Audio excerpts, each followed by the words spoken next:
En Guinée, le parquet a requis la peine maximale de 5 ans de prison ferme à l'encontre des principaux initiateurs des manifestations contre un troisième mandat du président Alpha Condé. Cotonou a accueilli un mini-colloque sur le rôle de la société civile dans la prévention et la gestion des crises politiques en Afrique, des assises qui ont mobilisé plusieurs acteurs politiques et de la société civile de l'Afrique de l'Ouest. Et puis, les pluies qui s'abattent depuis la semaine dernière sur la Côte d'Ivoire ont provoqué des inondations dans plusieurs villes du pays. Elles ont fait d'importants dégâts matériels et entraîné des morts à Abidjan.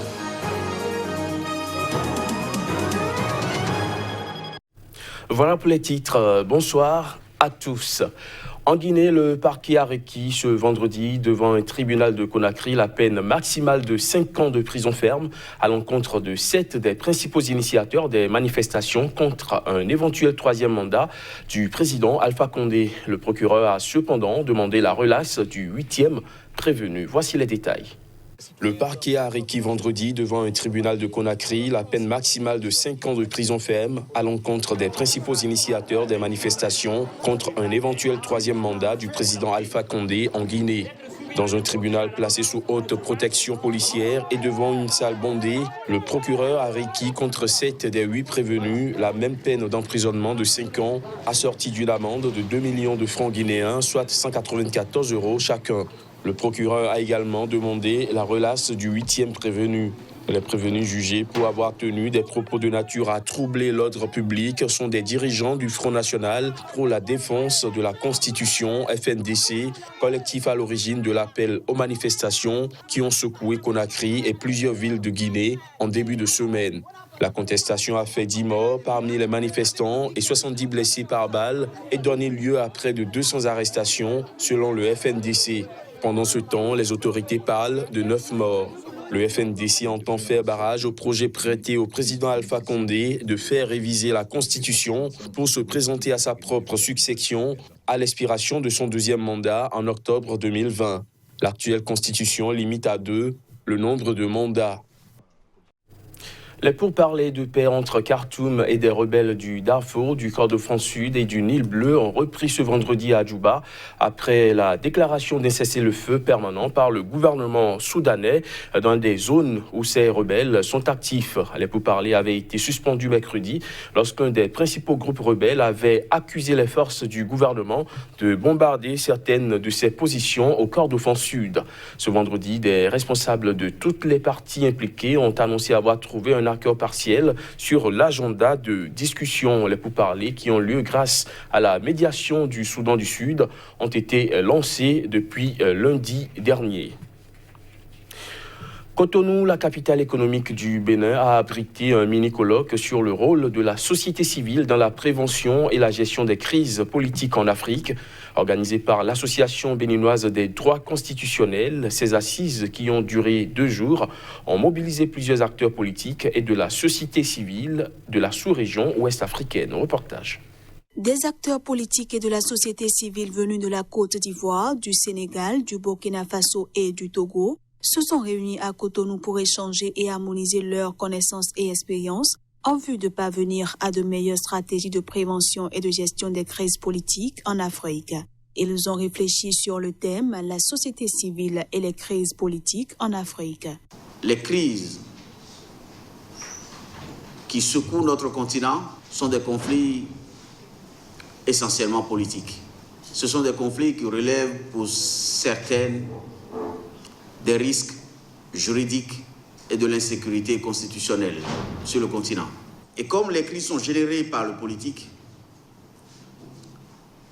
et que certaines, sinon la plupart de ces crises sont gérées par des non-politiques, nous avons jugé utile de mettre ensemble le politique qui génère les crises, le politique qui génère les tensions et les acteurs de la société civile qui participent à juguler les tensions et à aider à la résolution des crises. Pour les participants à ce mini-colloque financé par la Fondation Ansedel, Les organisations de la société civile ont un énorme rôle à jouer dans l'enracinement de la démocratie, la paix et la cohésion sociale. La société civile a pour rôle essentiel d'élever le niveau de conscience citoyenne de nos populations afin de leur permettre d'opiner sur les grandes questions, les grands débats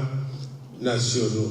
Pour moi, il n'est pas acceptable que la société politique, si je peux l'appeler comme ça, et la société civile se regardent en chien de faïence, alors qu'il faut que ces deux sociétés marchent en tandem. L'Afrique étant perçue comme une région en déséquilibre en raison des crises politiques fréquentes et des menaces terroristes, le rôle des organisations de la société civile dans la résolution des dites crises devra préoccuper. En République démocratique du Congo, une marche anticorruption initialement prévue pour samedi a été renvoyée à lundi prochain. L'annonce a été faite jeudi par des organisateurs, un collectif proche de l'Église catholique. Des précisions à travers cet élément.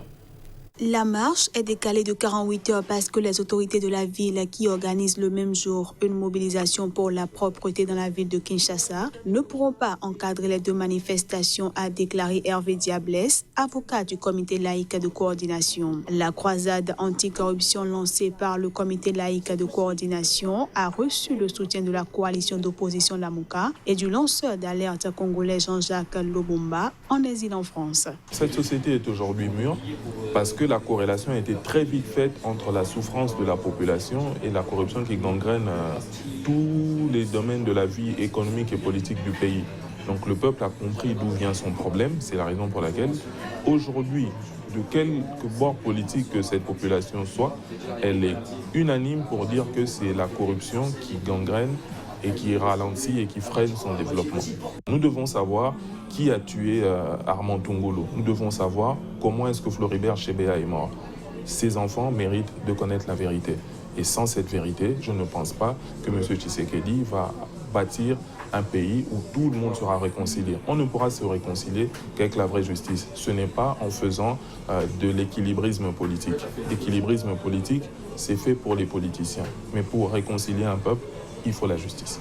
J'en appelle à cette population de marcher dans le calme, de marcher dans la paix et surtout dans la non-violence, parce que la violence ne construit pas, parce que la violence détruit l'avenir d'un peuple. Il ne faut pas casser, il ne faut pas insulter, parce que le mal est connu, c'est ce mal-là que nous combattons et nous ne combattrons pas ce mal dans la violence. Le comité laïque de coordination a été à l'origine de marches réprimées dans le sang en 2018 pour obtenir le départ de l'ex-président Joseph Kabila. Son appel à manifester fait suite au premier grand dossier de corruption présumé depuis l'investiture le 24 janvier du président Félix Tshisekedi, issu de l'opposition. En août, l'inspection générale des finances a révélé que 15 millions de dollars de fonds publics qui devaient être versés au trésor public étaient partis sur un autre compte. Une affaire non de détournement mais de rétrocommission, selon le président Félix Tshisekedi.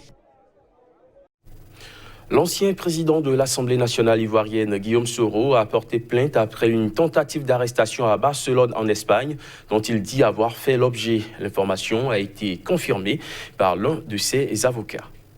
Après avoir échappé à une tentative d'arrestation par Interpol en Espagne, l'ex-président de l'Assemblée nationale ivoirienne passé dans l'opposition, Guillaume Soro, a porté plainte. Nous avons déposé une plainte ce mercredi. Nous voulons connaître la vérité, savoir ce qui s'est passé. Quel corps policier a fait irruption dans sa chambre? Quels étaient leurs ordres, les motifs? Dans notre plainte, nous avons demandé au juge de saisir les enregistrements vidéo, d'interroger le réceptionniste et le directeur de l'hôtel pour savoir qui étaient les policiers, a déclaré l'un de ses avocats, maître Xavier Cos Valero. Selon l'ancien chef de la rébellion ivoirienne, ce sale coup a été orchestré depuis Abidjan avec une utilisation abusive des services de l'Interpol. Dans ses déclarations, à Valence, Soro avait affirmé qu'il avait appelé en pleine nuit le siège d'Interpol à Lyon et que celui-ci n'était pas informé d'une procédure contre lui. Pareil pour un porte-parole de la police catalane qui a affirmé ne pas avoir connaissance de tels faits. Une haute source sécuritaire ivoirienne a affirmé de son côté que ça ne venait pas de chez eux, qu'ils n'ont pas saisi Interpol. Près de 10 ans après la crise post-électorale de 2010-2011 qui avait fait 3000 morts, la prochaine présidentielle d'octobre 2020 s'annonce tendue. Les pluies qui s'abattent depuis la semaine dernière sur la Côte d'Ivoire ont provoqué des inondations dans plusieurs villes du pays. Elles ont fait d'importants dégâts matériels et entraîné la mort de 5 personnes à Abidjan. Les détails. 5 personnes, dont 2 jeunes enfants, sont décédées depuis vendredi dernier à Abidjan en raison des orages et fortes pluies qui se sont abattus sur la capitale économique de la Côte d'Ivoire et ont provoqué d'importants dégâts matériels. La foudre a tué un enfant ainsi que ses 2 parents dans un village sur la lagune d'Abidjan. Une mère et son bébé ont été tués dans l'écroulement d'un mur dans le grand quartier populaire d'Abobo. Selon le préfet d'Abidjan, Vincent Toby, il n'y a pas eu de nouveaux morts depuis le vendredi, malgré les importantes pluies de dimanche dernier. Nous restons vigilants, il y a eu 72 interventions aquatiques des pompiers, il y a d'importants dégâts matériels, de nombreuses routes sont coupées, mais nous travaillons pour les réparer, a déclaré le préfet, signalant que plusieurs grands axes étaient impraticables ou difficiles. Les autorités avaient lancé vendredi dernier des messages d'alerte sur les pluies du week-end.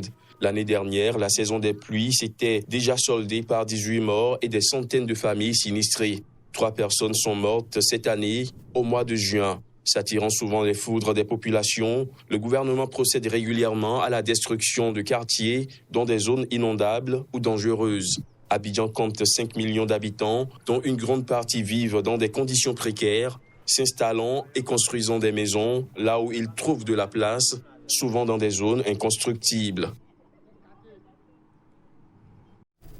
Au Malawi, la police a ouvert une enquête pour viol et torture à la suite d'allégations d'organisations de droits de l'homme, des allégations qui visent des policiers soupçonnés d'avoir agressé des femmes en marge de manifestations post-électorales. Les images.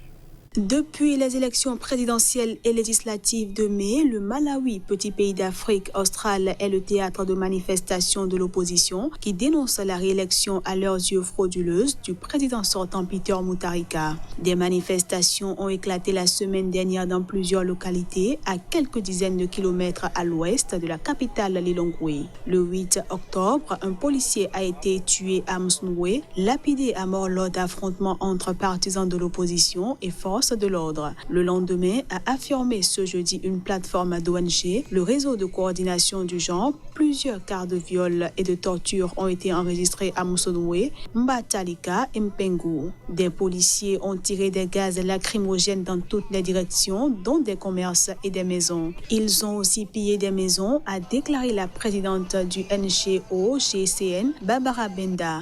Des policiers en uniforme ont frappé aux portes des victimes. Dans un cas, les parents d'une victime ont reçu l'ordre d'aller dans une autre chambre et leur fille a été violée, a-t-elle ajouté. Nous avons enregistré 3 cas de viol pour l'instant, a-t-elle précisé, exigeant une enquête plus approfondie. Dans la foulée, la police a annoncé l'ouverture d'une enquête sur des soupçons de viol, torture et viol qui auraient été commis par des policiers. La police doit s'évertuer à tout moment à remplir son mandat constitutionnel qui est d'assurer la sécurité publique des citoyens, a souligné la police dans un communiqué. Fin de ce JT, merci de l'avoir suivi.